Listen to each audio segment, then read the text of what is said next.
Aleluia. Cumprimento os irmãos com a paz do Senhor. Cumprimento os irmãos com a paz do Senhor. Quantos estão felizes hoje? Escolha uma pessoa bem bonita do seu lado e dê um sorriso para ela. Isso. Se não tiver ninguém bonito aí, pode olhar para cá e sorrir, ok? Os que trouxeram a Bíblia sem perca de tempo, abram-na comigo agora, no livro do profeta Joel.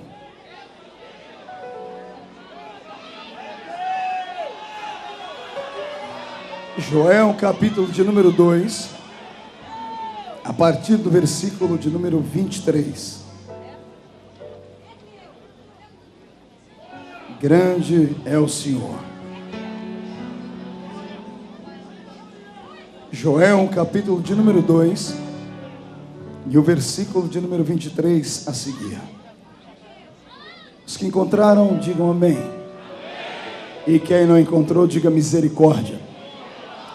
Eu espero você encontrar. Joel 2, 23 a seguir está escrito assim: Alegrai-vos, pois, filhos de Sião, regozijai-vos o Senhor vosso Deus, porque Ele vos dará em justa medida a chuva, fará descer como outrora a chuva temporã e a seródia.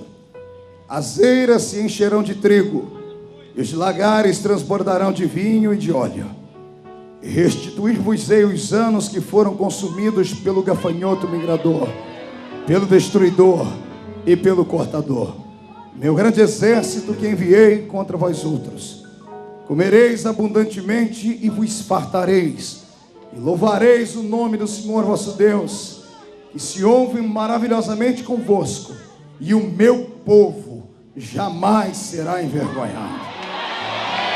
Sabereis que eu estou no meio de Israel, e que eu sou o Senhor vosso Deus, e não há outro, e o meu povo jamais será envergonhado. E acontecerá depois disto, que derramarei do meu espírito sobre toda a carne. Vossos filhos e vossas filhas profetizarão, vossos jovens sonharão sonhos, os vossos velhos sonharão sonhos, e os vossos jovens terão visões. Sobre os servos e as servas naquele dia derramarei do meu espírito, mostrarei prodígios do céu, na terra, sangue, fogo e colunas de fumaça. Feche a Bíblia, coloque no banco, coloque na cadeira, coloque no chão. Pegue na mão de alguém aí do seu lado. Aperte a mão do irmão com carinho até ele falar aleluia. Pentecostal que não faz barulho está com defeito de fabricação. Glória a Deus. Os que estão assentados eu convido a estarem de pé. Aperte a mão do seu irmão aí de novo. Antes de orarmos, diga para ele: só saia daqui depois que você transbordar. Entendeu a mensagem? Feche os olhos e vamos orar. Pai das luzes, eu te exalto e te glorifico. Te glorifico porque na noite deste dia o Senhor mais uma vez preparou um banquete para a sua igreja. Na qualidade de garçom nessa noite, Pai, daquele que vai servir a sua igreja com muito carinho, ó Deus, eu quero lhe pedir: farta o seu povo nessa noite. Dá-nos um alimento tão substancial que tenhamos força para caminhar mais 40 dias na sua presença. Senhor, enquanto eu estiver ministrando, o Senhor tem liberdade para curar, para batizar com o Espírito Santo e para mostrar os prodígios que só tu fazes. E antes que eu comece a ministrar a sua palavra, eu lhe faço os 2 pedidos que costumeiramente tenho feito. O primeiro é que ao redor desta grande igreja, num raio de 5 quilômetros quadrados, onde houver um demônio alojado agora, eu dou a esses demônios 5 segundos para desaparecerem de Nova Iguaçu, porque se não sumirem, serão queimados pelo poder da glória do Senhor que descerá aqui. O segundo pedido a Deus é um pedido de atrevimento espiritual. Se ainda tenho crédito no céu contigo como pregoeiro da sua palavra, abre a porta do seu palácio sobre esta igreja e manda do céu para a terra uma comitiva angelical. Eu quero anjos especiais nesta noite. Quero anjos de fogo, Senhor. Que eles comecem a esparramar brasas tiradas do seu altar. E onde houver um crente batizado com o Espírito Santo, renova ele agora, meu Senhor.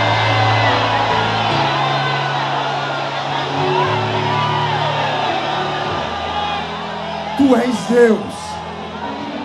Tu não precisa da minha ajuda para nada. Não precisas da minha empolgação para nada. Mostra a sua onipotência, Pai, em nome de Jesus. Amém e amém. Solte a mão do seu irmão, levante um dedo de profeta para cima comigo. Aponte o dedo para o nariz da pessoa que está do seu lado com carinho e respeito e diga para ela: é hoje. Não, diga com mais ênfase: é hoje. É hoje que Deus vai te pegar aqui dentro. E você nunca mais será o mesmo. Quem acredita nisso, dê aquele grito de glória. E aplauda ao Rei Jesus, porque Ele é. Glória a Deus. Os que podem, tomem o seu assento. Os que não podem, congratulem-se comigo aqui de pés. Amada igreja, noiva do Cordeiro, simpatizantes da fé evangélica, amigos, levitas, pastores, pastoras, companheiros, anjos de Deus que vieram estar conosco, o culto de hoje será um daqueles cultos inesquecíveis. A mensagem de hoje será uma daquelas mensagens que, quando você ouvi-la, jamais sairá do seu coração. Deus hoje vai te colocar de pé. Você não será mais arrastado pelas ruas e becos do sofrimento. O Senhor vai lhe dar autoridade sobre as circunstâncias.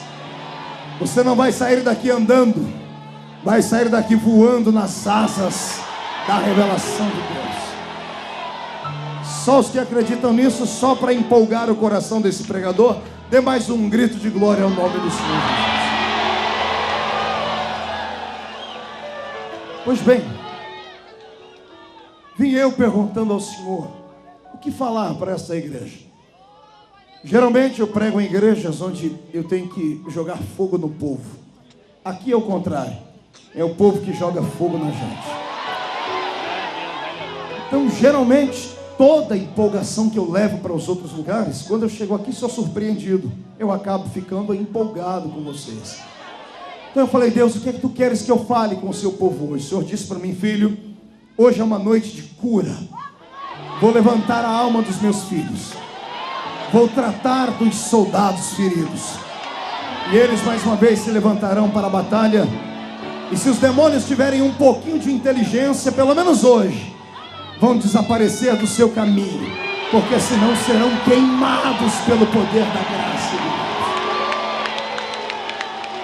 Pois bem, o tema da mensagem é esse: não serás envergonhado. Diga para o seu irmão: não serás envergonhado. Não, aponte o dedo no nariz dele, profetiza, diga: não serás envergonhado.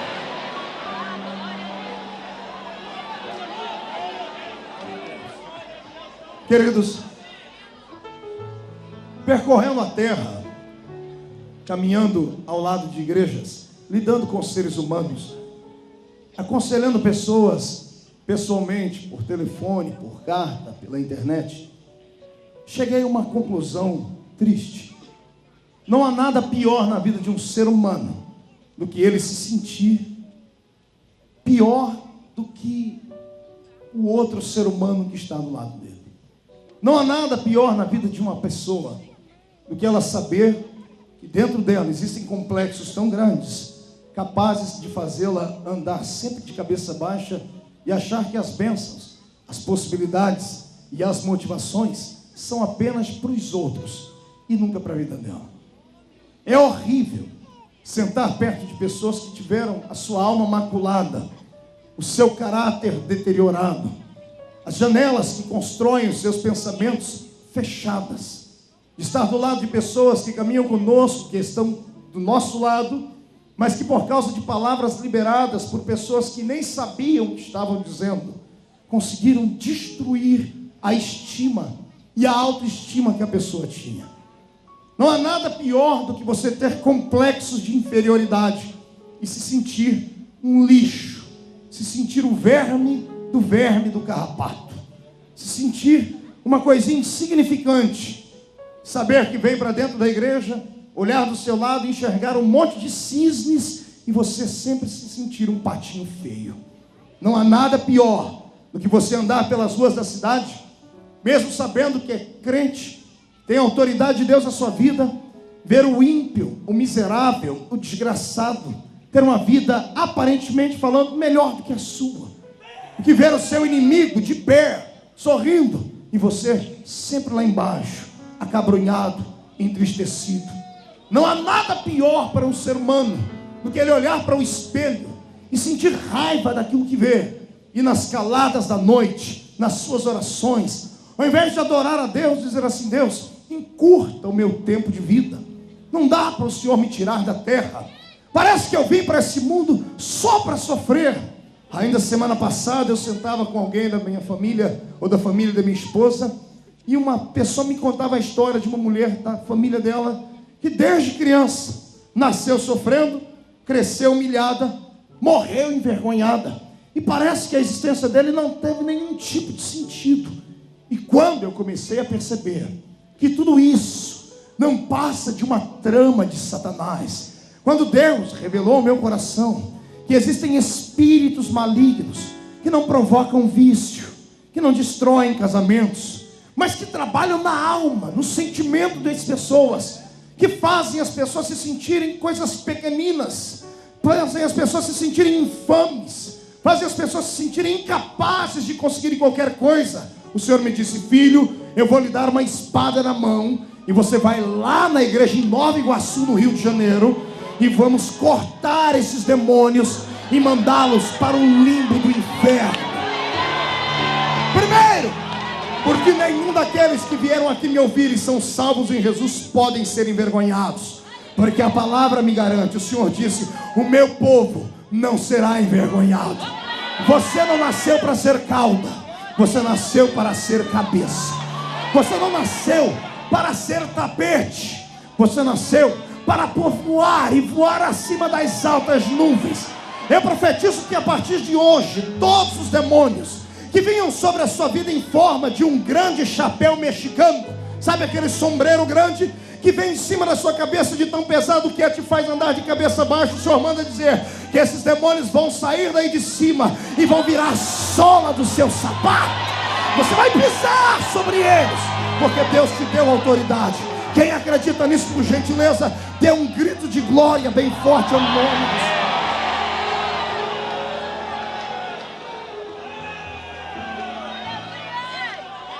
Quando eu entro pelo livro do profeta Joel, eu me arrepio, eu chego a ficar com medo. Quando eu começo a entender a teologia do livro do profeta Joel, eu fico com temor a Deus, porque Joel profetizou em uma época negra, em uma época difícil. Israel havia cometido 1 milhão de pecados, haviam se afastado de Deus, haviam trocado a glória imarcessível do Deus que fez os céus e a terra por coisas corriqueiras, naturais e materiais. Deus aceita qualquer coisa na vida de um ser humano. Deus até aceita você entrar aqui dentro, ficar com essa cara ranzinza, fechada, feia. Deus até entende quando você não está bem, não está legal, quando você está dando patadas em todo mundo. Deus aceita você questionar algumas coisas dentro da fé onde você está, os dogmas da sua igreja. Deus aceita às vezes que você tenha até algum tipo de atrito entre o irmão que está do seu lado, embora ele não goste, porém ele aceita porque ele é pai. Mas se tem uma coisa que Deus não aceita, é te repartir com mais alguém. Nisso ele é ciumento. ciúmes de Deus é grande, porque você é a melhor coisa que Ele fez na terra. Você é a coisa mais querida que Ele tem. Quando Deus olha todos os dias de manhãzinha e vê você dormindo, Ele não espera a hora de você acordar. Ele abre as janelas da eternidade, põe as duas mãos em cima do seu rosto e fica olhando para você, esperando você acordar, bocejar, ir lá no banheiro fazer a sua higiene pessoal, ou talvez antes disso se jogar no chão, dobrar os joelhos e dizer assim: bom dia, papai do céu, me guarda, porque hoje vou ter um dia de bênção, de graça. Deus espera ansioso que você não se sinta um lixo. Deus espera que você se sinta como um príncipe, como uma princesa, como alguém que nasceu para mudar uma geração, como alguém que nasceu para andar de cabeça erguida. Deus não quer que você se sinta como um mendigo espiritual que sai correndo atrás de profetas aqui, ali e acolá, que fica caminhando pelas ruas da cidade, fazendo hora extra na igreja dos outros, em busca de algum tipo de misericórdia humana. Não, Deus espera que quando você ande pelas terras dos viventes, você levante a cabeça, olhe para cima, e se alguém quiser uma profecia, que venha até você, que se alguém quiser ser abençoado, melhor, até a bênção, se quiser ser abençoada, vai ter que hoje arrumar um jeito de correr atrás de você, porque você nasceu para este tipo de vitória. Concorda comigo? Mão direita para cima, bate no peito, bate, mas bate forte. Olha para o seu irmão e diga assim: eu não vou ser envergonhado mais. Diga: sou filho de Deus, herdeiro do Altíssimo, príncipe do Senhor e embaixador do reino de Deus na terra. Diga para o seu irmão: me respeite, porque eu sou abençoado. Querendo que você diz, então tira o pé do chão só para adorar.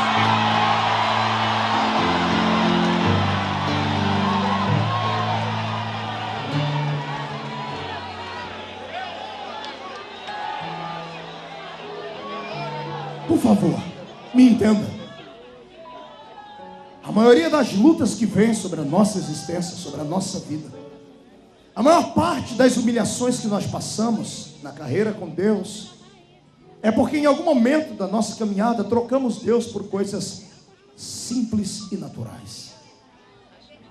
A vergonha e a humilhação só vem sobre a nossa vida quando nós transgredimos a lei, quando nós burlamos os mandamentos de Deus, quando nós trocamos Deus por outro tipo de deuses. Pastor, olhe para mim, eu vim à igreja, estou de pé, já faz 2 horas, e como nós conhecemos o Senhor, só vai pregar mais umas 4 horas. Nós estamos aqui provando que nós amamos Deus. Então, por favor, como você sabe que eu sou profeta, prepara o lombo, porque eu vou lhe dar algumas cajadadinhas, só para você entender algumas coisas. A minha geração só é crente nas alturas.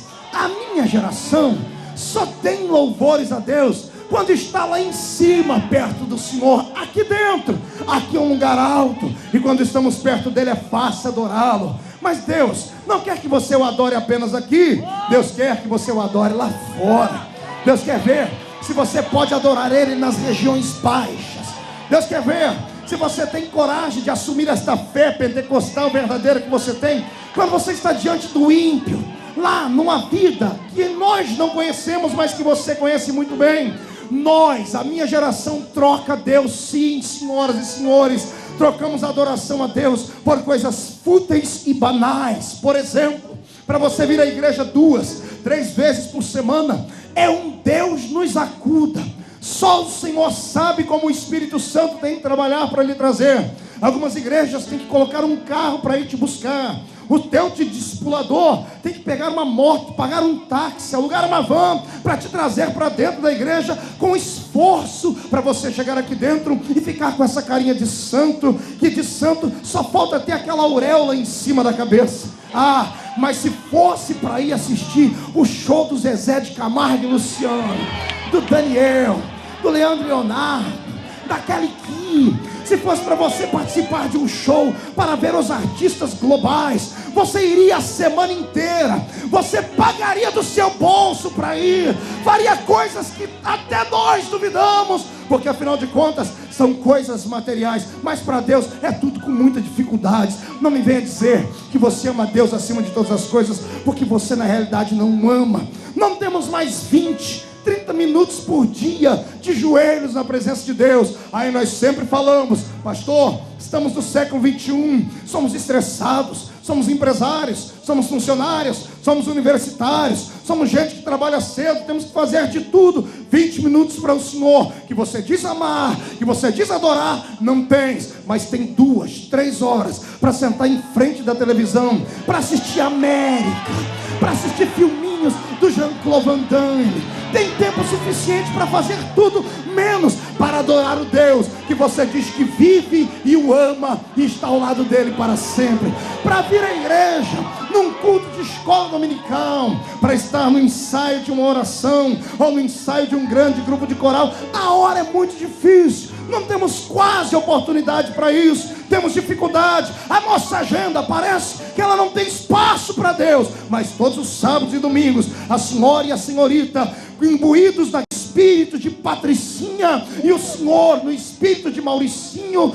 uma geração de Barbies e de Brad Pitts de Jesus, passam a semana toda dentro do shopping center, subindo escada rolante, descendo escada rolante, assistindo filme, comprando roupas de grife. Tem tempo para tudo, mas para o seu Deus tem um tempo pequenino. Aí entra aqui dentro, fica com essa carinha aí, pedindo assim: Deus não me ama, Deus não me ouve. Ele diz que me ama, mas não me ama. Amado, por favor, tome vergonha na sua cara e pegue esse amor que você tem por Deus e coloque acima de tudo, coloque acima de qualquer coisa, e você verá que você nunca mais será.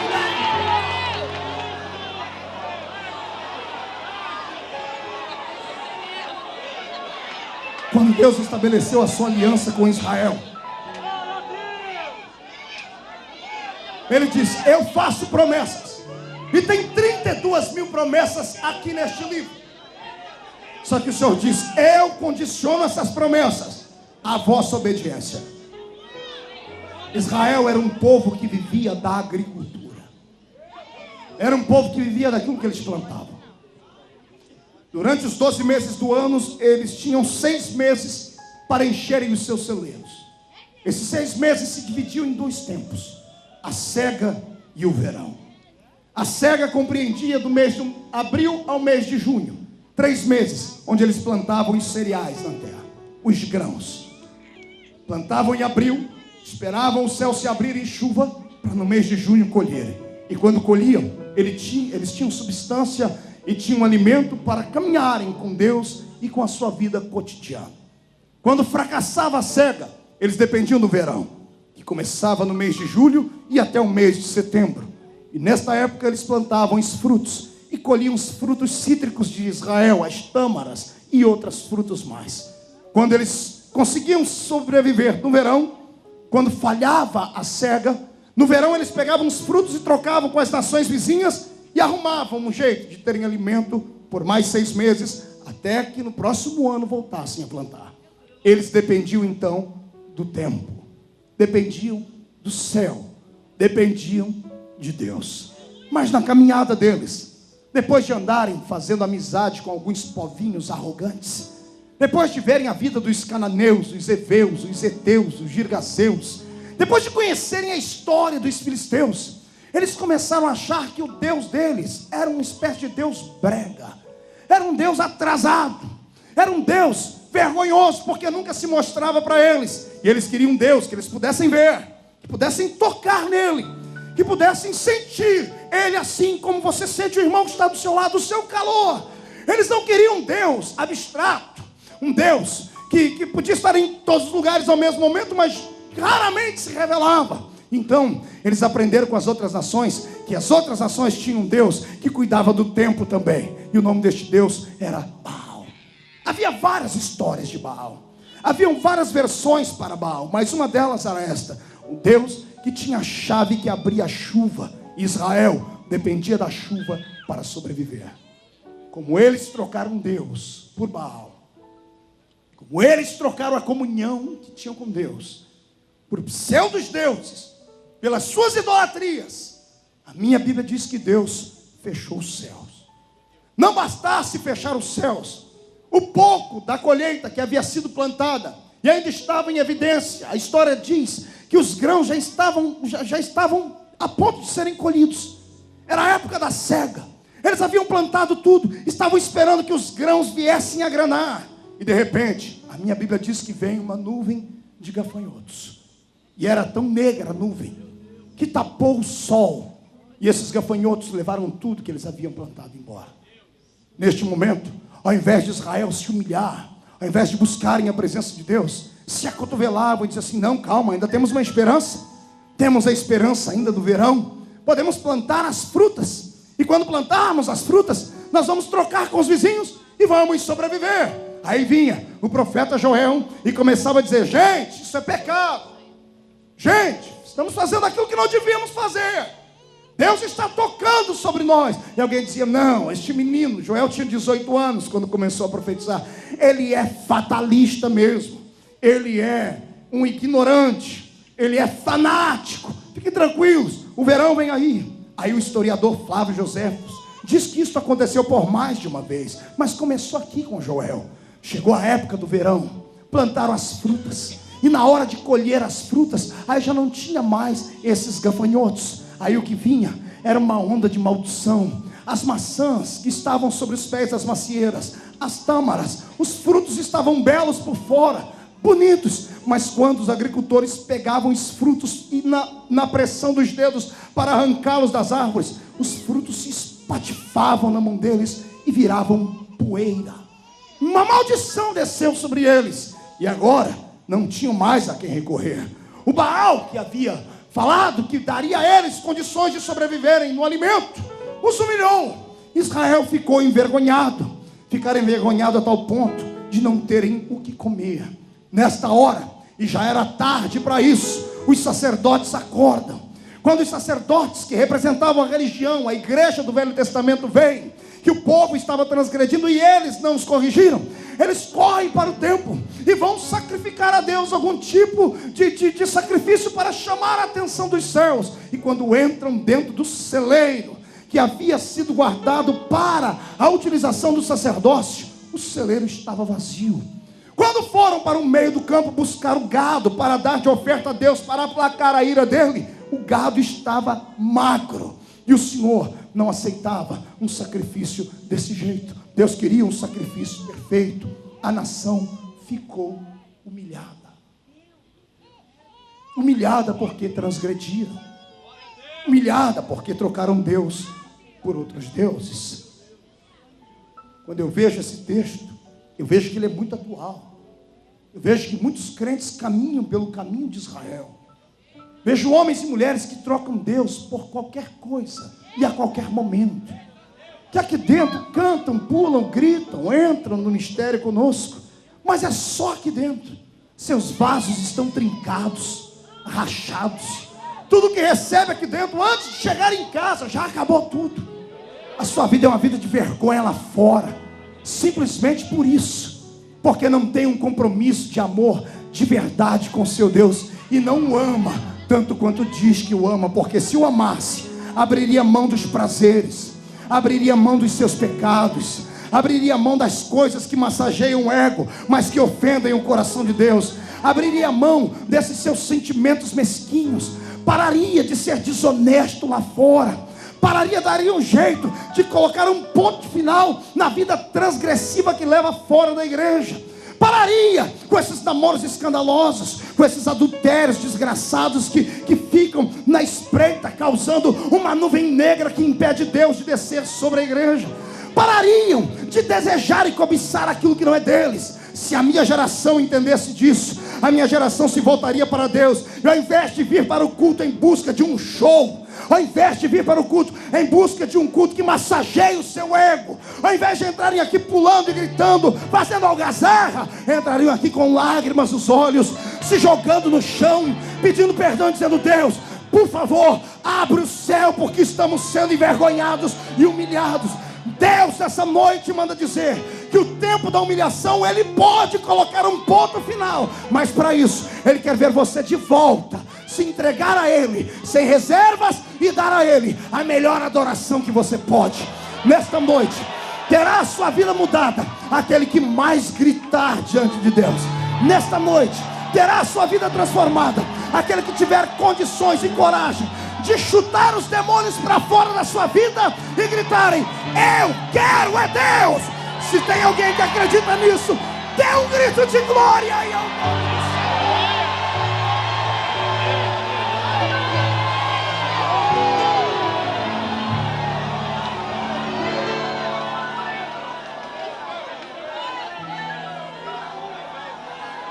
Pergunte para mim, pastor, como eu ponho um ponto final na minha vergonha? Pergunte para mim.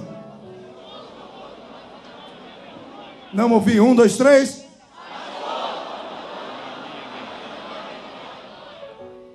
Sendo fiel. Tem uma história na Bíblia, hoje à tarde eu comentei com os irmãos e o Senhor me fez lembrar. É linda. História de um homem que era anônimo em Israel. Passando ele, no momento certo, no lugar certo, ouviu 2 homens tecerem um comentário acerca de um grande rei que se chamava Assuero. E falavam eles em tramas de morte. Neste momento, ele consegue delatar os opressores, e esses opressores foram enforcados. Isso foi colocado num livro que o rei lia toda noite, que era um livro de crônicas. Nesse inteirinho, este homem, que tinha por nome Mardoqueu, ou Mordecai, como você queira, ele continuou a sua vida. Ele era um homem diferente, era pobre, mas tinha honra. Ele não se curvava diante de ninguém, a não ser o Deus de Israel. Ele era fiel. E neste inteirinho o rei levantou um herói na sua terra, que se chamava Amã. Todo mundo conhece a história. E esse Amã, de tanta glória que recebeu do seu rei, achava que era o rei da cocada santa. Achava que era a bala que matou John Kennedy, o único. Quando ele passava, ele queria que todas as pessoas massageassem o ego dele com aplausos, ovacionassem, gritassem, assoviassem, se inclinassem e dizia: ali vai um grande homem. Só que isso acontecia com qualquer um bajulador que não entendia de adoração. Mas quando ele passava perto do meu irmãozinho Mordecai, ou Mardoqueu, Mardoqueu olhava para ele e dizia assim: tu és grande, tu és herói, mas não se compara ao general do meu exército que está lá em cima.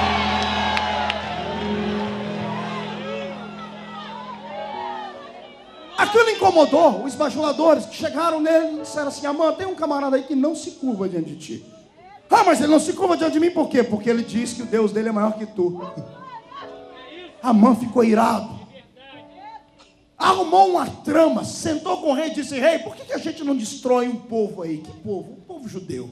Estão crescendo tanto, estão fazendo isso, aquilo. Como ele era um homem em quem o rei confiava, o rei disse: então seja feito aquilo que você quiser. Esse homem amante disse assim: eu destruo os judeus, pego toda a riqueza deles para mim e serei um homem grandiosamente rico. E mais uma vez, ele passa por essa trama perto de alguém e lá está Mardoqueu, que não se curva diante dele de novo. Ao invés de ele vir brigar com Mardoqueu, ele guardou aquilo para si e disse: eu te pego depois, amigo. A sua nação inteira vai sucumbir e vai morrer. Quando a notícia esparramou em Israel, chegou no ouvido de Mardoqueu essa história. E Mardoqueu havia sido aquele que havia preparado o coração de Esther para estar ao lado de Assuero, que foi uma das mulheres mais belas e santas da Bíblia. Ele consegue dar um jeito de falar com ela. Ela manda um recado para ele, diz: mande o povo jejuar e orar, porque eu vou entrar na presença do rei. Faz mais de um mês que ele não me chama. Se eu entrar lá e ele não gostar, ele pode mandar me matar. Mande o povo jejuar. Porém, se morrer, morri. Pelo meu povo eu faço qualquer coisa. Ela se enfeitou, ficou bela. Quando ela passou perto do trono do rei, o rei a viu. O rei ficou apaixonado por ela de novo. Ele ficou de queixo caído. Ele estendeu o cetro da misericórdia. Ela tocou a ponta do cetro e ele disse: me pede, eu te dou até metade do meu reino, Esther. Ele disse: não, eu não quero a metade do seu reino. Eu quero que o senhor participe de um jantar comigo. E o rei: é claro que eu participo. E ela mandou o convite para Amã também. E ela fez mais de um jantar para que aquilo se tornasse uma coisa corriqueira, uma inteligência divina. E de repente, quando ela está sentada junto à mesa do rei, numa bela ocasião, este Amã miserável já havia mandado fazer uma forca muito grande, porque a sua mulher havia dito: se esse camarada Mardoqueu não se curva diante de ti, vamos matar ele, vamos enforcar ele, vamos colocar um ponto final na existência dele. Nesse inteirinho, Esther conta uma história ao rei, e o rei fica ouvindo a sua história, porque durante o jantar, do primeiro jantar, o rei participou com aquilo, viu a beleza de Esther, e ele foi dormir, e o jejum do povo tocou o coração de Deus. o rei virava de um lado para o outro na cama e não conseguia dormir. Chamou um dos seus capatazes e disse: me traga um livro para eu ler. Quando ele pegou o livro, de tantas histórias que havia, ele tinha que ler justo a história de Mardoqueu. A história de um homem que inibiu a morte do rei. Quando o rei leu o nome de Mardoqueu, ele disse assim: eu fiz alguma coisa por esse homem? E alguém disse: não, o senhor não fez nada por esse homem. Ele livrou o senhor da morte, está anotado no seu livro, mas não fez nada, o senhor nunca fez nada por ele. Estando o rei falando, levantou da sua cama, foi para o seu trono. Quando ele está dentro do seu trono, quem chega apressado para decretar a morte dos judeus definitivamente? Amã.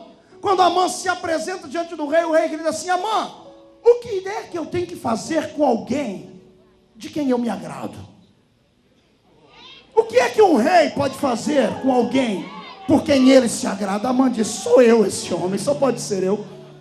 O rei me ama, o rei fala bem de mim, me convida até para jantares. Amã levantou e disse assim: ó rei, o homem de quem o seu coração se agrada tem que ser feito assim com ele. Se eu fosse eu, claro que eu não sou rei, mas se eu fosse, eu faria assim: eu colocaria roupas reais no corpo dele, a sua coroa na cabeça dele, colocaria ele sentado num cavalo bem bonito e colocaria príncipes ou pessoas importantes para puxá-lo no meio da cidade e gritando: assim faz o rei com alguém por quem ele se apaixona e respeita.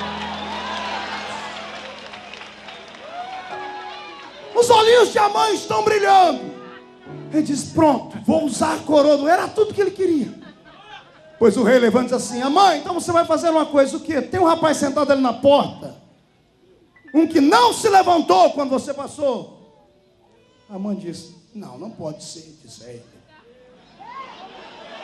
O que tem? O que o senhor quer que eu faça? Aquele rapaz chama-se Mardoqueu. Ele me livrou da morte um dia. Como ele é fiel, coloque a minha coroa na cabeça dele. Coloque a minha roupa no corpo dele. Sente ele no dorso de um cavalo.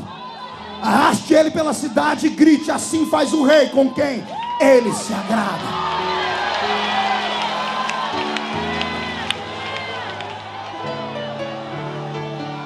Mão direita para cima. Dê um tapinha nas costas do seu irmão. Diga para o seu irmão assim: e só de lambuja a forca feita para ti, fique tranquilo. Quem fez para ti será enforcado nela.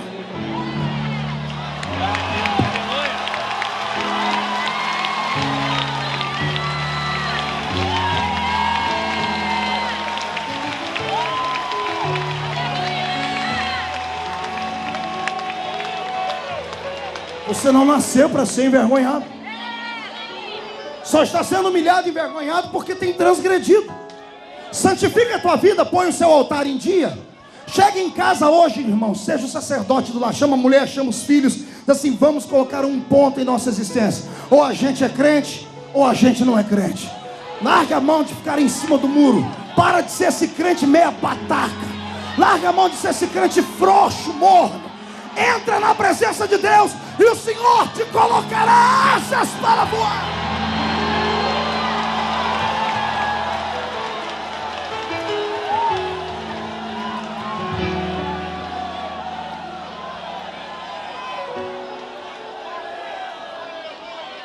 Muitas vezes, isso é importante.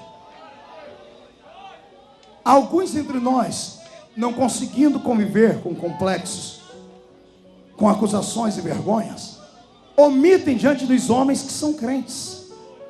Tem vergonha de assumir a sua fé. Tem gente aqui dentro, pasme você, trabalha no mesmo trabalho há mais de 15 anos e ninguém sabe que ele é crente. Antigamente, pelo menos, a aparência mostrava que era crente. Agora nem a aparência mostra mais. Então, é difícil detectar um crente hoje, porque alguns têm vergonha por causa da sua fé. Olhe para o seu irmão e diga assim: não se envergonhe da sua fé. Diga: porque se tentarem te humilhar por causa da sua fé, serão mortos, porque você não será envergonhado. Segundo o livro dos Reis, Israel está passando fome de novo. O céu está fechado. O rei está desesperado, andando de um lado para o outro. Passa perto de um muro e escuta uma conversa do lado do muro. Duas mulheres estão se falando. Não, eu matei meu filho ontem, hoje é o seu. O rei olha do outro lado do muro e diz: o que está acontecendo? Uma chorando diz: ontem eu matei meu filho para a gente comer. E essa agora não quer matar o dela, porque ela prometeu que ia matar. O rei ficou tão desesperado. E ao invés de aplicar a ira de Deus sobre o coração dele, reconhecer o pecado dele, sabe o que ele fez? Ele mandou chamar Eliseu. Ele disse assim: amanhã por essas horas esse profeta de Deus vai estar morto. Porque Eliseu representava a religião. Ele achava que a maldição que havia vindo era por causa da religião. Tentou humilhar Eliseu, tentou envergonhar diante dos seus príncipes, dizendo: ele vai morrer. E tinha algumas pessoas que estavam do lado do rei que apoiavam essa história. Pois chamaram Eliseu. Eliseu chegou diante do rei e disse: por que o senhor está bravo? O povo está morrendo de fome, e eu sei que o céu só se fecha quando um profeta ora ou quando um profeta não ora. Eu te respeito, mas vou ter que te matar, porque senão eu tenho que mostrar aos homens o motivo do nosso sofrimento. Eliseu, imagina, eu penso comigo: me envergonhar? Por causa da minha fé? De jeito nenhum. Rei, olhe para cá. Amanhã, ao invés do senhor fazer o meu sepultamento por esses horários, como o senhor disse, por esse mesmo horário amanhã vai ter comida em Israel a preço de banana. Israel será enriquecido amanhã, e o nome do Senhor será glorificado. Tinha um homem do lado do rei que olhou para o profeta e disse assim: meu amigo, nem se Deus abrir janela no céu, vai vir tanta comida assim para a gente. Eliseu olhou para ele e disse assim, eu imagino Eliseu dizendo de novo: me envergonhar? Diga para o seu irmão: me envergonhar? Não aceite. Não aceite. Você é crente, mas não é otário. Você é crente, mas não é bobo. Você é crente, mas é um ser inteligente e racional. Não deixe ninguém pisar em cima de... Não deixe ninguém pisar em cima de você.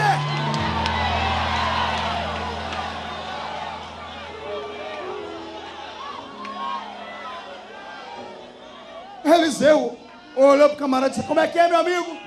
Nem se Deus abrir janela no céu terá comida, tanta comida e tão barata assim. Eliseu olhou para ele e disse: você vai ver com os olhos, mas não vai comer.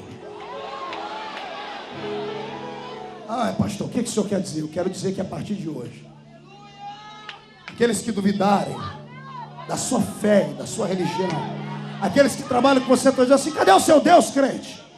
Que fica te humilhando, e você, ao invés de reagir, dizer assim: meu Deus está nos céus, e faz, ao invés de liberar uma palavra profética, abaixa a cabeça e vai se esconder num canto. Fica com vergonha, depois marca horário com o pastor Marco, com todos os pastores apacentais, assim: olha, na minha vida não dá nada certo, estou sendo humilhado no meu trabalho. Ei, ou coisa ruim, escuta aqui.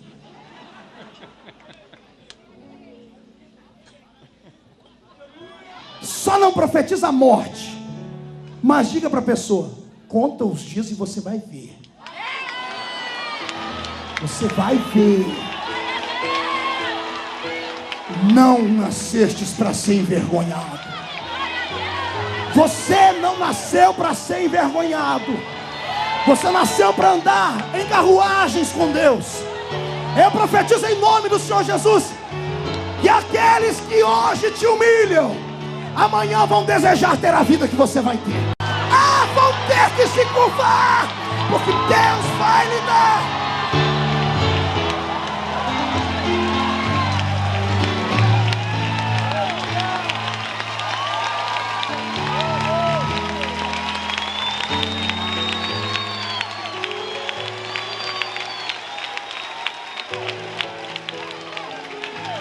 Quando um homem e uma mulher é fiel à sua fé, Deus move céus e terra para não deixá-lo envergonhar. Olhe para cá. Eliseu profetizou. Israel estava passando fome, porque ao redor de Israel havia sido fechados os muros, e havia um exército gigantesco do lado de fora. O exército queria vencer Israel e tomar a cidade pela paciência. Conseguiram desvirtuar o leito do rio. Israel estava com sede e não tinha comida lá dentro. Por isso as pessoas estavam matando os filhos para comer. Nenhum soldado tinha condições físicas de sair para a batalha porque não tinha comida. O exército inimigo estava do lado de fora, esperando Israel abrir os portões, se entregarem e serem dizimados. Eu imagino os soldados do exército inimigo jogando dominó, comendo seus frangos, enchendo a boca de gordura, bebendo seus odres de vinho e dizendo assim: vamos envergonhar aquele povo. Olha o que o meu Deus fez. O meu Deus arruma 4 super-heróis.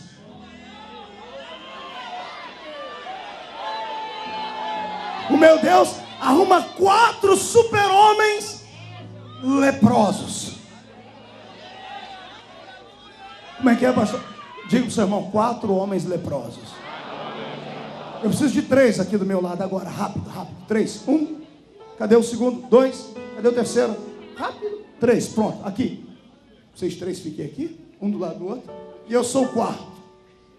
4 super-homens. Diga para o seu irmão, só cochichando o ouvido dele: leprosos. Sabe que era um cara leproso? Fica aí. Imagine uma reunião de leprosos. Não sei se você é da minha época. Se for da minha época, você deve ter assistido aquele filme o clipe do Michael Jackson, quando ele dançava a música Thriller, que tinha uns monstros caindo aos pedaços. 4 daquele jeito. Os 4 leprosos ficavam juntos, porque ninguém ficava perto deles. Eles andavam, além de andar de mão dada, porque um tinha que andar perto do outro junto mesmo, entravam, onde eles entravam gritando assim: imundos, sujos, doentes, sujos. E todo mundo ia abrindo espaço e saindo. Enquanto todo mundo tinha comida, ignoravam eles, porque eles eram a escória. Agora, está todo mundo morrendo de fome, ficou tudo igual. Ninguém nem se importava com eles, porque um olhar para o outro: a gente vai morrer de qualquer jeito. Aí os 4 leprosos, um teve uma ideia brilhante. A barriga, o estômago estava lá nas costas. Coitado, não tinha uma solitária na barriga, tinha uma comunitária.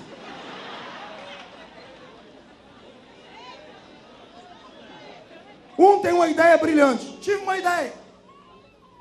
Vamos pedir comida lá para o exército inimigo. Os outros aí falaram: você é louco? Pergunta para mim: você é louco? Você é louco? Eu vou perguntar por quê. Você diz: por quê? Vamos morrer. E se ficar aqui não vão morrer também? Se ficar, vamos morrer. Se for, vamos morrer. Só que se ficar, a morte é pior, porque nós vamos morrer de fome. Se a gente for lá, pelo menos eles morrem, mas a gente morre ao fio da espada, morre mais rápido. Vamos lá? 4 leprosos. Vamos lá, andando. 4 leprosos. Um sem nariz, braço podre, perna podre. Atrás deles uma nuvem de mosquito e mosca. E lá vai eles andando, vamos andando. Calma aí, caiu minha orelha aqui. 4 super-heróis. Lá vai os 4.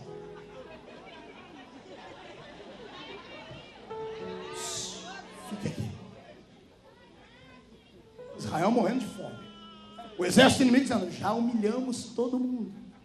Acabou, envergonhamos Israel. 4 leprosos, 8 pés podres, andando no chão, devagarinho.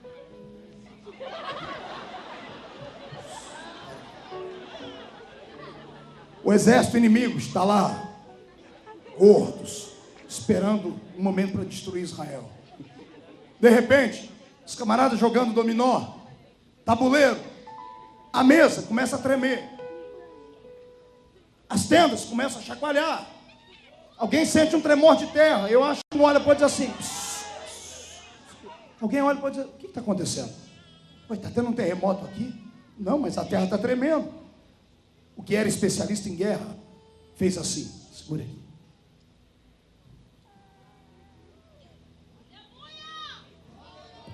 Botou o ouvido no chão.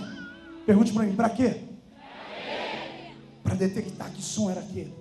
Ele levanta e gaguejando diz assim: Israel deve ter feito amizade com os exércitos vizinhos, porque eu estou ouvindo cavalos, cavaleiros estão vindo correndo para cá, e pelo trote deles é muita gente. Estamos fritos. Sabe o que acontece? Os inimigos saem correndo a pé, deixam até os cavalos para trás, de tão apavorados que ficaram. Correm embora, porque acham que o exército de Israel estão vindo com 100, 200 mil homens. Daqui a pouco chega os 200 mil homens deles.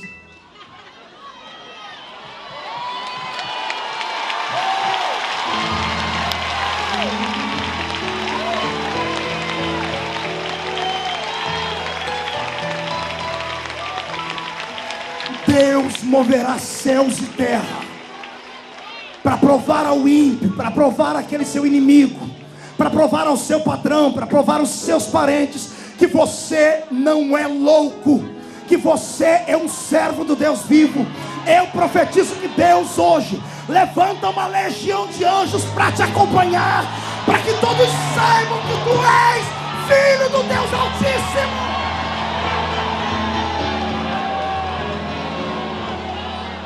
Murcha a barriga, estufa o peito, olha para cima. Para de ficar cabisbaixo. A história não acabou aqui não. Os leprosos entraram, o arraial vazio, disseram: o que aconteceu aqui?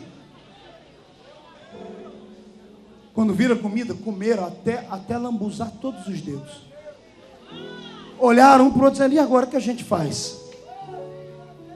Vamos lá em Israel falar para eles: tem comida aqui. E você acha que alguém vai acreditar na gente? Rapaz, a gente vai voltar com a pança cheia, uns pedaços de carne na mão. Se eles não acreditar, o problema é deles. Vamos lá. Voltaram os 4 para Israel, abriram os portões, e os 4 leprosos envergonhados, que tinham que entrar dentro de Israel gritando que eram imundos, se transformam em salvadores. E diz assim: lá no arraial dos nossos inimigos não tem ninguém, fugiram todos. A comida está lá gratuita para todo mundo. A notícia esparrama rápido. Quando chega, eu imagino o moço que trabalhava do lado do profeta Eliseu, dizendo: profeta Eliseu, o senhor não sabe o que aconteceu? Eu sei. Não, o senhor sei. Mas como o senhor sabe? Rapaz, eu profetizei, eu não vou ser envergonhado. Acredite, eu não sei o que Deus vai fazer amanhã quando você tiver que enfrentar aquele juiz. Eu não sei o que Deus vai ter que fazer amanhã quando você tiver que enfrentar o seu patrão. Eu não sei o que Deus vai fazer amanhã quando você tiver que enfrentar a cúpula ministerial da sua igreja. Eu só sei dizer que é para você ir preparado para um milagre, porque você não será envergonhado.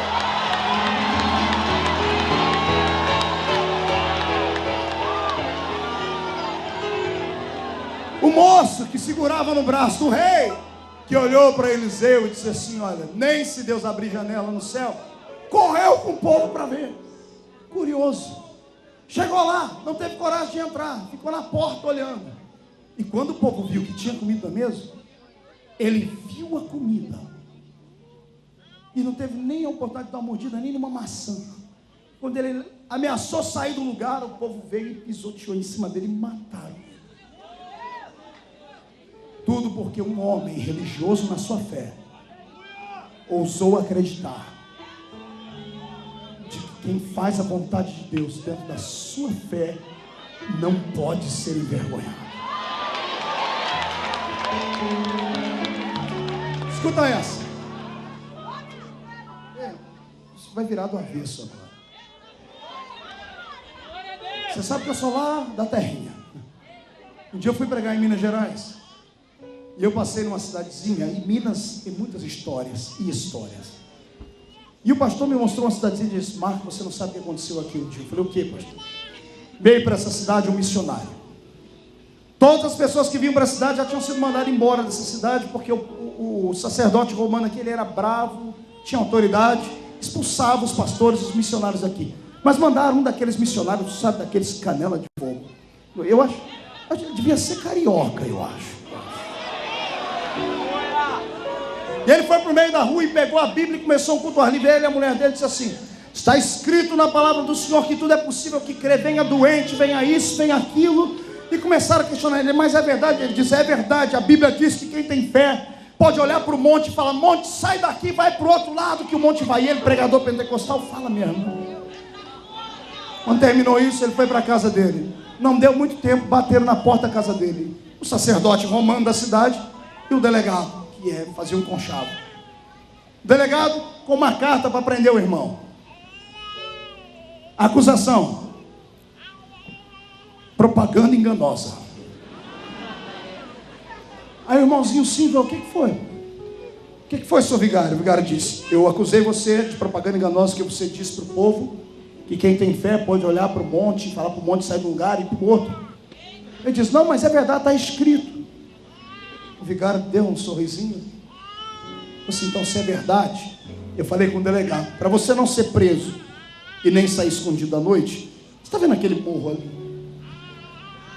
E tirou ele para fora da casa dele. Minas, é cheio de morro. Está vendo aquele morro? Tu, se é verdade que você pregou, amanhã, até o meio-dia, ele tem que sair do lugar onde ele está e ir para o outro lado da margem do rio. Feito? O vigário saiu rindo, o delegado também, virou chacota, virou motivo de risada. O irmão entrou para dentro de casa, fechou a porta, entrou dentro no quarto, abriu o guarda-roupa, começou a juntar as roupas jogadas na mala. E a mulher dele falou: o que foi, homem? Ô, filha, estamos fritos. Por quê? Ai, os homens querem que o monte saia do outro lado. Ela olhou para ele: seu cabra frouxo, você não pregou?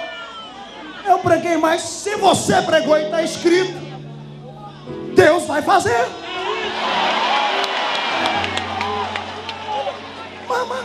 Mas não tem nem mais nem menos.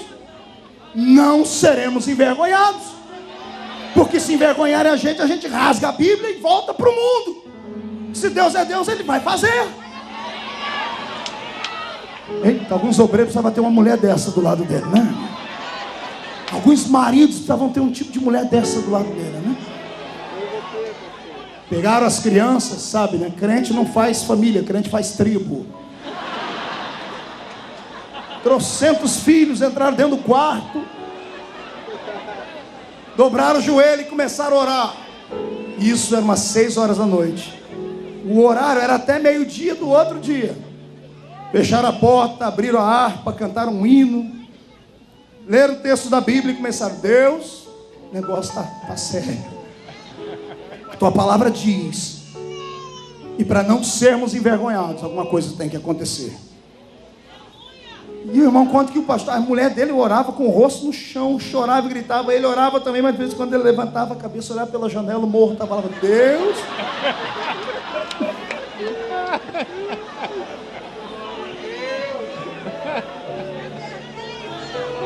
Ai, Jesus. A história que contam é a seguinte: que depois das 8 da noite, já faziam 2 horas que estavam orando, 9 horas, 10 horas da noite, o tempo fechou na cidade. E começou um temporal, uma ventania, e uma chuva como há anos não tinha. Mas era uma chuva tão forte que a casa das pessoas começaram a ser chacoalhadas. Árvores foram arrancadas do chão, seguros. Casas ficaram destelhadas, houve quase um colapso na cidade. E as águas do rio foram se avolumando e ficaram violentas. Como se avolumaram e ficaram violentos, começaram a bater naquele morro. E cada vez que batia, arrancava pedaços de terra.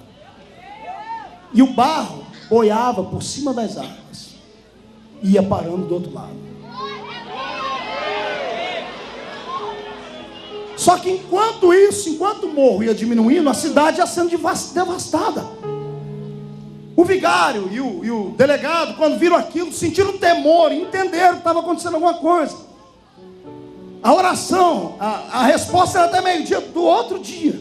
Era 11 horas da noite, estava batendo na porta da casa do irmão, batendo e ninguém parava, porque eles estavam gritando lá dentro, orando, pedindo a Deus. Aí quando o irmãozinho olhou, viu que alguma coisa está acontecendo, aí falou: Deus, então vai até o fim agora, pai. Agora eu quero. E bateram tanto na porta, o irmão levantou com o olho cheio de lágrimas, abriu a porta, estava o vigário e o delegado tremendo: ô moço, o senhor pode parar? Parar do quê? Não, o senhor pode parar, nós já vimos, já foi a metade do morro, o senhor pode O irmãozinho olhou, o que estava com vergonha disse assim: não, vocês só voltem aqui amanhã meio-dia, porque eu tenho até meio-dia para orar para esse morro inteiro sair daí, porque eu não nasci para ser envergonhado.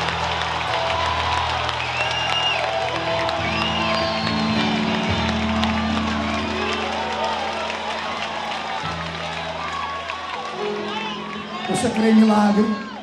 Abra as duas mãos.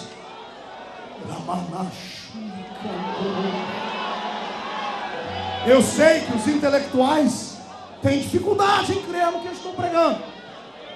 Sei que os carnais também têm. Mas eu estou me lixando para eles. O meu alvo é você que está sendo envergonhado e humilhado. Eu profetizo que repousa sobre a sua mão agora a unção que vai te exaltar. Deus manda dizer: tu sai do chão e vai voar. Vai voar.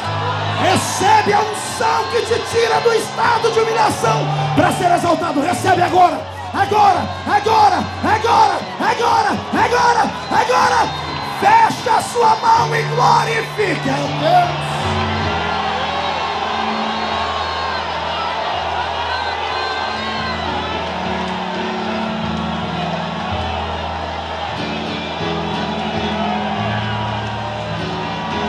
Não nasceste para ser envergonhado.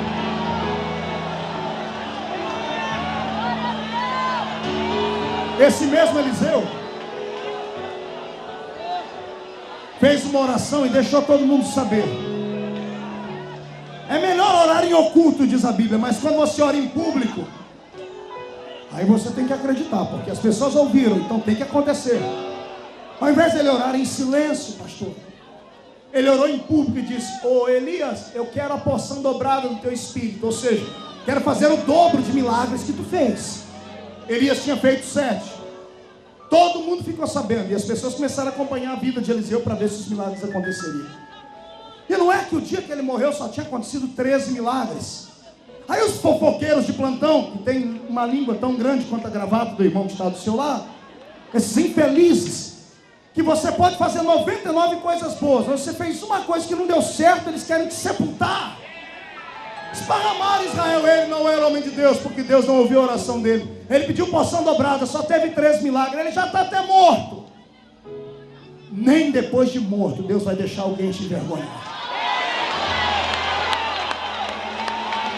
Teve uma batalha no campo onde Eliseu foi sepultado. Atingiram um soldado com ferido de morte. Ele caiu morto. Quando ele caiu, caiu dentro da cova de Eliseu. Eliseu já estava lá no paraíso, tomando chá com Abraão, conversando. Estava nem aí com as pessoas. Mas aqui embaixo o diabo usava. Deus não ouviu ele. É uma vergonha. Profeta, cadê os milagres? Amado, pois o morto encostou nos ossos de Eliseu. E Deus, para não deixar ele envergonhado, ressuscitou o homem lá dentro da sepultura. E está escrito na Bíblia, para que se cumprisse que porção dobrada haveria sobre ele. O Deus que te chamou não te deixará envergonhado. Recebe esta palavra.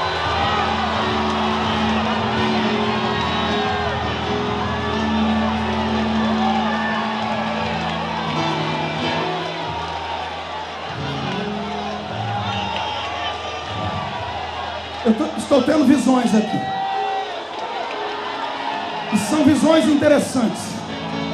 Eu vejo pessoas franzininhas, pequeninas, ficando grandes, volumosas. Eu vejo pessoas raquíticas criando massa, como se estivessem malhando o seu corpo. O Senhor está me dizendo que Ele está malhando o seu espírito. Você vai voltar a crer. Ninguém mais vai te envergonhar. Deus manda dizer que a mesa no deserto já está preparada. Ele vai te alimentar na presença dos seus inimigos. Crentes, saiam do chão para adorar.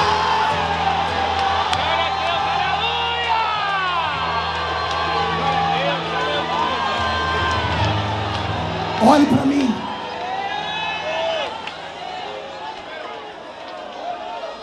O que eu vou falar agora é polêmico. Se há uma promessa de Deus na sua família, Não interessa o que aconteça no meio da trajetória, Deus não deixará a sua família envergonhada. Tem um moço na Bíblia, e quando tinha 5 anos de idade, ouviu notícias de que o avô havia se matado e o pai estava assassinado. Entraram na casa dele para matar. A ama o pegou no braço, saiu correndo, a babysitter, a babá, para que não matasse o menino. Ela tentou fazer uma coisa boa. Quando ela subia as escadarias, ela escorregou e caiu em cima das pernas do menino e ele ficou aleijado. O nome dele era Mefibosete. Diga para o seu irmão, Mefibosete. Diga, um aleijado. Olha para mim.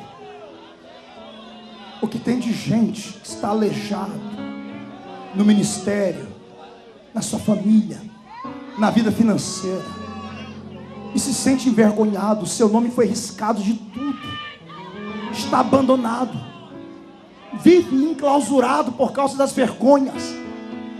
Porque tem de gente aqui dentro que já pregou, já profetizou, escorregou, teve um deslize.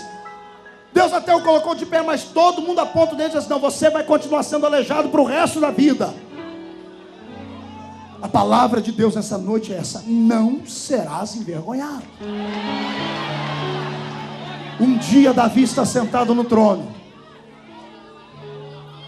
Rei, deu uma saudade no peito dele do seu melhor amigo, Jonatas. Eu imagino os olhos do rei lacrimejando.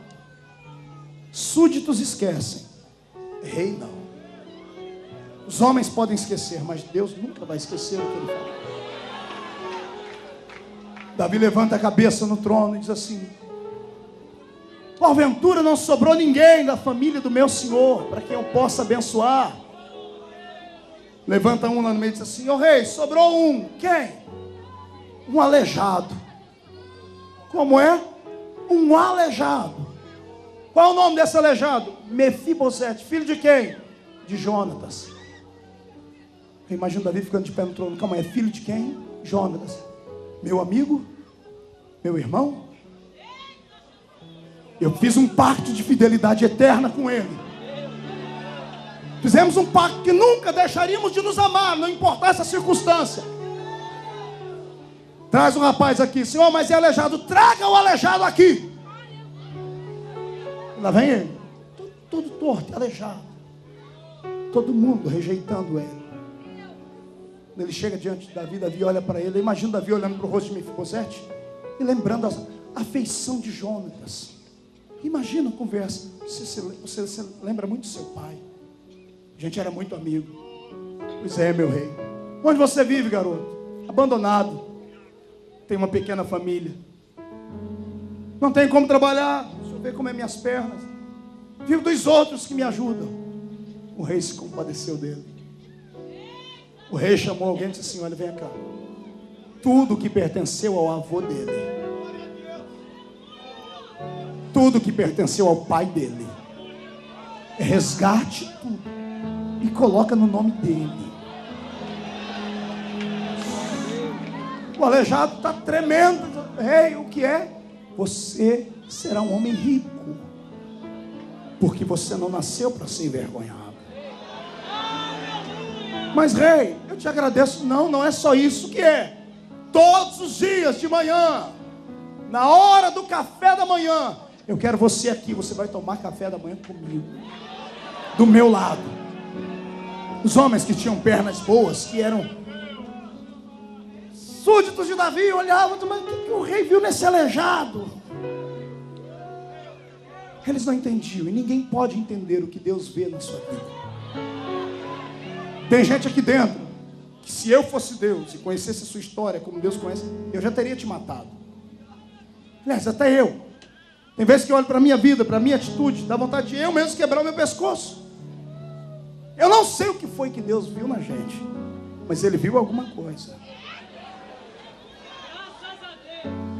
Eu vou te contar uma coisa agora, que talvez você já tenha ouvido, mas tenha esquecido. Você não acha que é muito estranho você... Olhe para a cara do irmão que está do seu lado, olhe para ele. Olhe para o outro. Dê uma voltinha, dê uma voltinha. Você não acha muito estranho que esse homem, essa mulher que está do seu lado, com esse cabelo ruim igual o meu. É sério. O perfume já está vencido. Você não há... Ei, você já se olhou no espelho?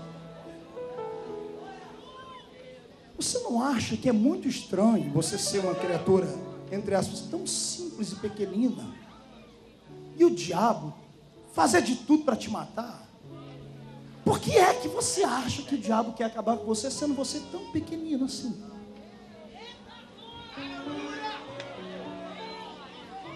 É porque ele sabe, melhor do que você, que quando você começar a acreditar nas palavras que são pregadas e levar uma vida direita, por menor que você seja, Deus te levantará para fechar as portas do inferno. As pessoas te olham de cima para baixo e veem apenas um pedaço de carne. O diabo olha para você e vê alguém que pode ser usado a partir de amanhã como uma bomba atômica no inferno.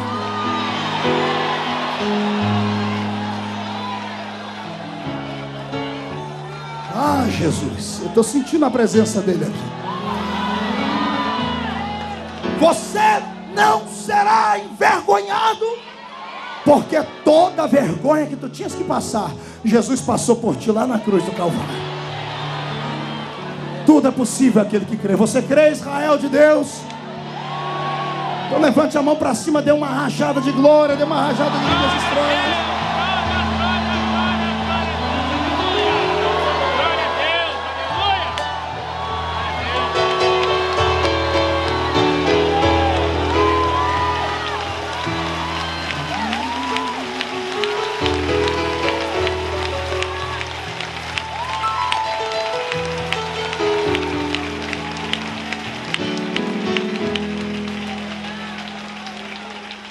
Se tiver alguém entre nós essa noite que está sendo humilhado e envergonhado porque transgrediu, ainda há tempo para recuperar. Pastor, não tem não. Para mim não tem. Não, pastor. Cortaram as minhas tranças. Eu brinquei demais. Eu perdi as minhas forças. Você já leu a história de Sansão a fundo? Sabe no que transformaram Sansão? Num jumento. Aquele serviço que colocaram Sansão para empurrar a moinha, para triturar o milho, a cevada e o trigo, era serviço de jumentos. Animais de carga, amarrados ali, faziam a moinha rodar. Quando prenderam Sansão e cegaram os olhos dele, botaram ele amarrado ali, era ele que empurrava. As crianças ficavam de longe olhando, pegavam pedras, papéis, jogavam em cima dele. Os pais e as mães passavam ali. Olha ali o herói de Israel. De herói a palhaço. Envergonhado e humilhado. Porque errou e transgrediu. Cegaram os olhos dele. Aprisionaram o corpo dele. Mas ninguém consegue aprisionar a alma. Deixar a alma dele livre. Ele vai empurrando a moinha todos os dias, vai dizendo: Pai do céu, me dá uma segunda chance. Pai do céu, eu errei. Os meus inimigos estão me envergonhando, estão envergonhando o Senhor também. Eu não me importo mais com a minha vida, Pai, mas eu não nasci para ser envergonhado. Aí a Bíblia vem com um versículo tão forte, tão lindo. E a Bíblia diz assim: e o cabelo de Sansão começou a crescer de novo.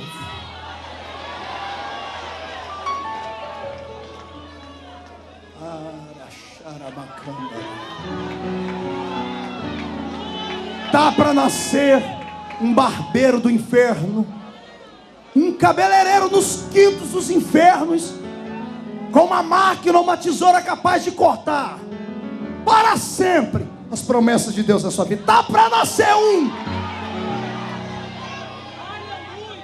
O Senhor manda dizer que o seu cabelo começa a crescer de novo. Não é para você sair da terra mesmo. O Senhor manda dizer que você não nasceu para ser envergonhado.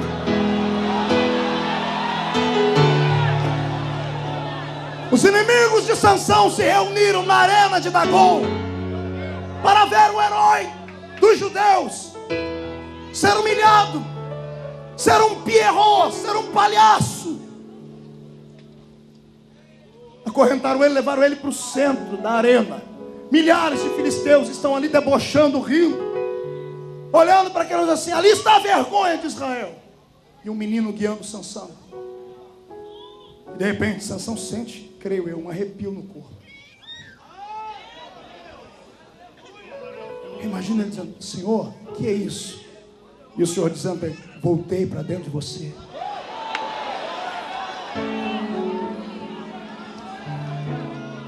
Como é, Senhor? Você não nasceu para ser envergonhado. Seu cabelo cresceu.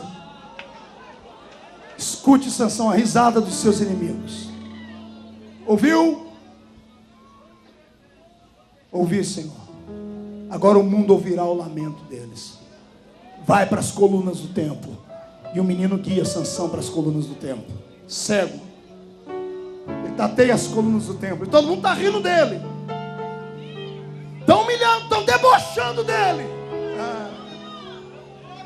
Quando ele coloca as mãos naquela coluna, ele faz uma oração: Deus dos meus pais, eu te honro, porque ninguém pode me envergonhar. Quando ele empurrou aquelas colunas, todos os inimigos, eu disse todos, diga para o seu irmão: todos. Diga: não foi um terço, nem um meio. Diga: todos os inimigos que riram, que debocharam, caíram mortos naquele dia. E o nome de Sansão permanece na história como alguém que não nasceu para ser envergonhado. Meu Deus está escrevendo o seu nome na história de novo. Recebe, Sansão, recebe força. Não tem Dalila, não tem leão, não tem favo de mel, não tem humilhação que vá te fazer permanecer na masmorra. Quem nasceu para ser rei nunca perde a majestade. Recebe a autoridade.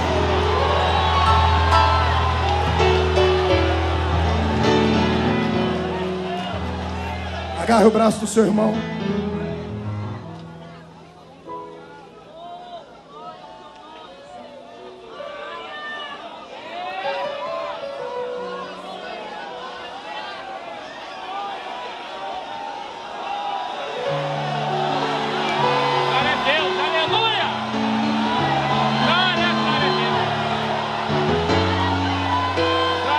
Sabe que grito é esse, Sérgio?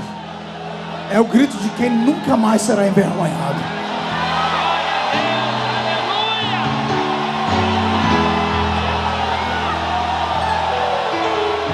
Cassiane, quem disse que alguém pode te envergonhar?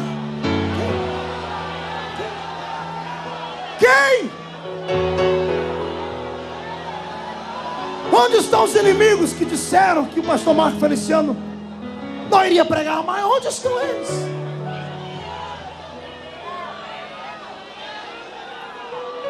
Onde estão os demônios que fazem festa com você quando está lá fora? Eu quero saber onde estão eles agora. Seus espíritos desencarnados e sujos, vocês não têm autoridade sobre os que estão aqui. Todos os que estão aqui nasceram para a vitória.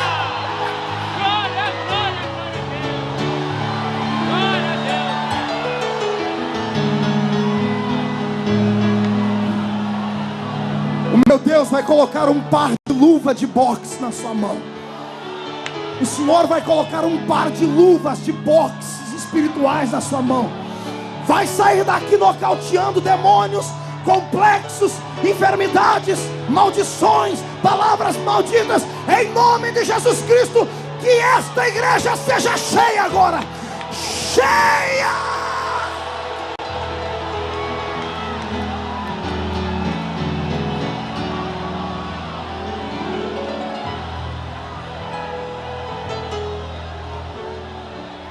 Olhos fechados.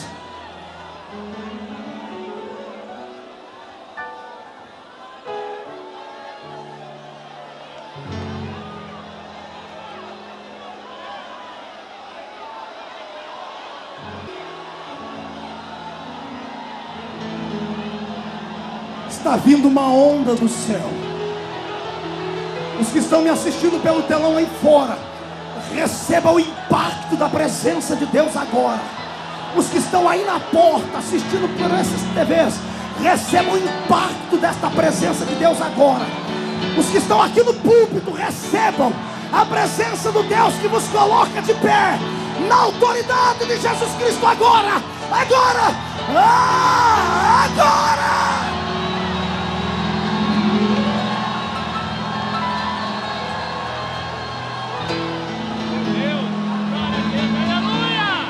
Alegrai-vos, filhos de Sião, regozijai-vos do Senhor vosso Deus, porque Ele vos dará em justa medida a chuva, fará descer como outrora a chuva temporânea serôdia, as eiras se encherão de trigo, os lagares transbordarão de vinho e de óleo.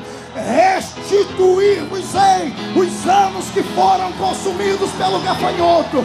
Comereis abundantemente, vos fartareis, louvareis o nome do Senhor. Haverá maravilhas entre vós, não serão mais envergonhados. E acontecerá que depois derramarei do meu espírito sobre toda a carne.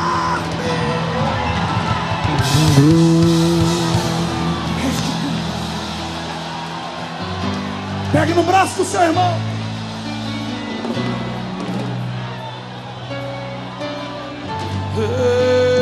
Pegue no braço do seu irmão. O Senhor vai restituir agora a sua confiança. Deus vai restituir agora a sua estima. O Senhor está levantando o seu espírito nessa noite. O Senhor vai restituir. Depois disso, eu quero vir Cassiano cantando 500 graus, Cassiano. Eu quero ver esse lugar ferver. Já deixa o CD preparado lá. Pegue no braço do seu irmão, porque nós vamos pedir. Planos que foram embora, o sonho que se perdeu, o que era festa e agora é luto do que já morreu. Não podes pensar que este é o teu fim, não é o que Deus planejou. Levante-se do chão, perca o clamor, restitui. Eu quero de volta o que é meu. Sara-me e põe teu azeite em minha dor. Restitui e leva-me às águas tranquilas. Lava-me e refrigera minha alma. Quero ouvir o grito. Restitui.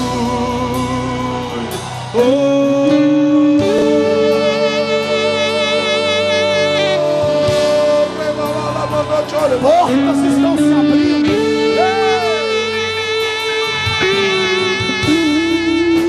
Os planos que foram embora, os sonhos que se perderam, o que era festa e agora é luto do que já morreu. Não podes pensar que este é o teu fim, não é o que Deus planejou. Levante-se do chão, erga o clamor, restitui. Eu quero de volta o que é meu. Sara-me e põe teu azeite em minha dor. Restitui, leva-me às águas tranquilas. Lava-me, Senhor, recebe essa palavra profética. E o tempo que roubado for não poderá se comparar com tudo aquilo que o Senhor tem preparado ao que clamar. Creia, porque o poder de um clamor pode ressuscitar.